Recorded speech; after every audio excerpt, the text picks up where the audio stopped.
ಬೆಳಗಾವಿ ವೈದ್ಯಕೀಯ ವಿಜ್ಞಾನ ಸಂಸ್ಥೆಯ ಸೂಪರ್ ಸ್ಪೆಷಾಲಿಟಿ ಆಸ್ಪತ್ರೆಯ ನೂತನ ಕಟ್ಟಡ, ಗೃಹ ವೈದ್ಯರ ವಸತಿ ನಿಲಯ ಕಟ್ಟಡ ನಿರ್ಮಾಣ ಕಾಮಗಾರಿಗೆ ಶಿಲಾನ್ಯಾಸ ಹಾಗೂ ಪ್ರಧಾನಮಂತ್ರಿ ಉಷಾ ಯೋಜನೆಯಡಿ ನಿರ್ಮಾಣವಾಗುತ್ತಿರುವ ವಿವಿಧ ಕಟ್ಟಡಗಳಿಗೆ ಬೆಳಗಾವಿಯಲ್ಲಿಂದು ಮುಖ್ಯಮಂತ್ರಿ ಸಿದ್ದರಾಮಯ್ಯ ಶಂಕುಸ್ಥಾಪನೆ ನೆರವೇರಿಸಿದರು. ಈ ವೇಳೆ ಸಚಿವರಾದ ಸತೀಶ್ ಜಾರಕಿಹೊಳಿ, ರಾಮಲಿಂಗಾರೆಡ್ಡಿ, ಲಕ್ಷ್ಮೀ ಹೆಬ್ಬಾಳ್ಕರ್, ಡಾ ಎಂಸಿ ಸುಧಾಕರ್, ಡಾ ಶರಣಪ್ರಕಾಶ್ ಪಾಟೀಲ್ ಸೇರಿದಂತೆ ಶಾಸಕರು, ಜನಪ್ರತಿನಿಧಿಗಳು ಉಪಸ್ಥಿತರಿದ್ದರು. ಬಳಿಕ ಮುಖ್ಯಮಂತ್ರಿ ಸಿದ್ದರಾಮಯ್ಯ ಆಸ್ಪತ್ರೆಯ ವೈದ್ಯಕೀಯ ಉಪಕರಣಗಳನ್ನು ವೀಕ್ಷಿಸಿ ಅಧಿಕಾರಿಗಳಿಂದ ಮಾಹಿತಿ ಪಡೆದರು.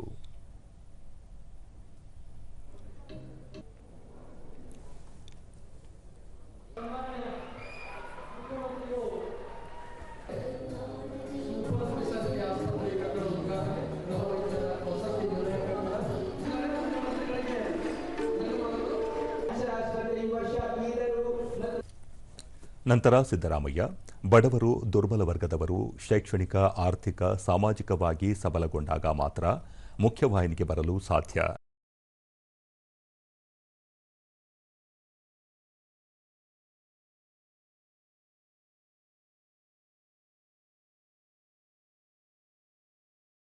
ಸರ್ಕಾರ ಕಾರ್ಯನಿರ್ವಹಿಸುತ್ತಿದೆ ಎಂದರು.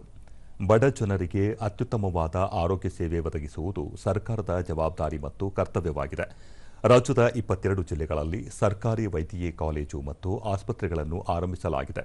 ಬಡವರ ಮಕ್ಕಳು ಕೂಡ ವೈದ್ಯರಾಗಬೇಕು ಎನ್ನುವುದು ಸರ್ಕಾರದ ಉದ್ದೇಶವಾಗಿದೆ. ಪ್ರತಿ ಜಿಲ್ಲೆಯಲ್ಲಿ ಸರ್ಕಾರಿ ವೈದ್ಯಕೀಯ ಕಾಲೇಜು ಮತ್ತು ಆಸ್ಪತ್ರೆ ಹೊಂದುವ ಗುರಿ ಇದೆ.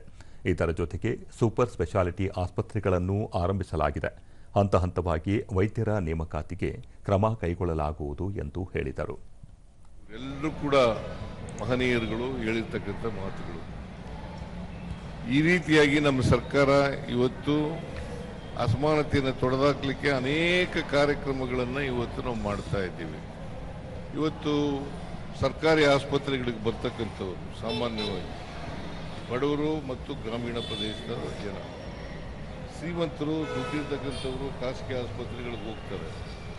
ಆದರೆ ಬಡವರು ಮತ್ತು ದುಡ್ಡಿಲ್ಲದೆ ಇರ್ತಕ್ಕಂಥ ಜನ ಸರ್ಕಾರಿ ಆಸ್ಪತ್ರೆಗಳಿಗೆ ಬರ್ತಾರೆ.